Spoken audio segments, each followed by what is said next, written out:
Saya Saida. Dan saya Syah. Kami bersiaran dari Dewan Ibnu Khaldun SKKBSR. Sempurna ceramah anti dadah oleh KKM.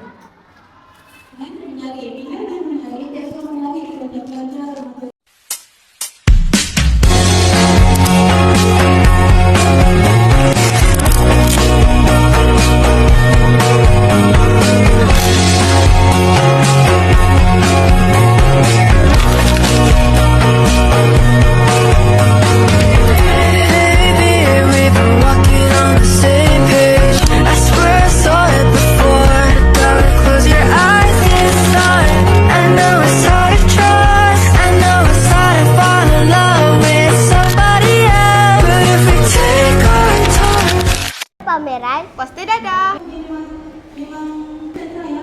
Bahaya sekarang ni, ni dah bahaya. Tambah lagi satu lagi apa yang ada dalam rokok, dalam vape. Ada dadah, ada apa? Ada mushroom. Terbaru ada apa? Ada pelawung.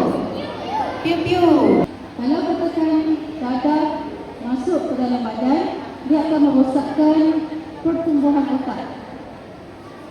Bila pertumbuhan otak rosak, pemikiran tidak akan sempurna lah. Nanti akan mengganggu pembelajaran. Kalau 10 tahun orang tu merokok, risiko kanser paru-paru untuk merokok tahap.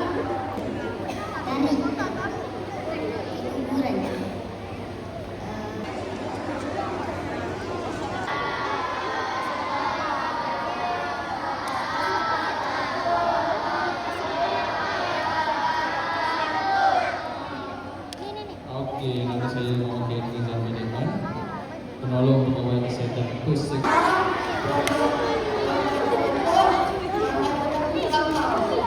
Okey, Assalamualaikum Dr. Wai. Waalaikumsalam. Apakah harapan untuk murid SKKBSR tentang bengkel pada pagi ini? Saya harap murid-murid SK Kampung Baru pada hari ini mendapat pengajaran apa yang saya sampaikan berkenaan dengan kesan-kesan bayar rokok dan vape. Dan apakah pesanan untuk murid SKKBSR? Pesanan saya agar pelajar-pelajar SK Kampung Baru tidak merokok ataupun mengambil vape untuk masa sekarang dan juga masa-masa akan datang, sebab rokok dan vape ni boleh membahayakan kesihatan dan boleh membawa kematian pada masa yang panjang. Itu saja. Saya Dr. Wai. Sama. Cikgu, apakah objektif program pada minggu ini?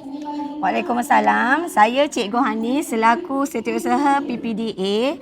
Okey, objektif program Minggu PPDA ini adalah untuk memberi pengetahuan kepada murid tentang bahayanya penyalahgunaan dadah. Terdapat banyaklah contoh-contoh dadah yang tidak boleh diambil oleh kita, ya. Okey, terima kasih cikgu. Okey, sama-sama. Assalamualaikum Ustazah. Waalaikumsalam. Apakah aktiviti yang berlangsung pada minggu PPDA ini? Baik, sepanjang minggu PPDA, pada minggu ini kita seminggu kita buat minggu PPDA daripada Isnin hingga Jumaat. Kita ada aktiviti yang pertama, aktiviti untuk tahap 2 iaitu melukis poster dan mewarna poster, iaitu kita buat pada waktu koko. Dan yang kedua, kita ada aktiviti mewarna untuk tahap 1, kita buat waktu PSV.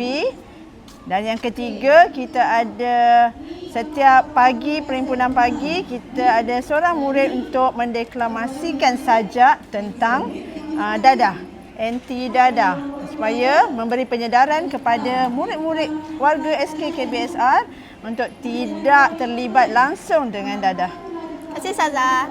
Sama. Ilfi, Waalaikumsalam. apakah input yang Ilfi dapat pada pagi ini? Alhamdulillah saya dapat banyak info pada pagi ini dan saya rasa ia sangat interesting lah sebab dia mengajar kanak-kanak sekolah rendah supaya tidak terlibat dengan dadah. Semua tu itu saja. Terima kasih Ilfi. Sama-sama. Kami warga SKKBSR Benci dadah. Dahulu untuk episod kali ini. Bye.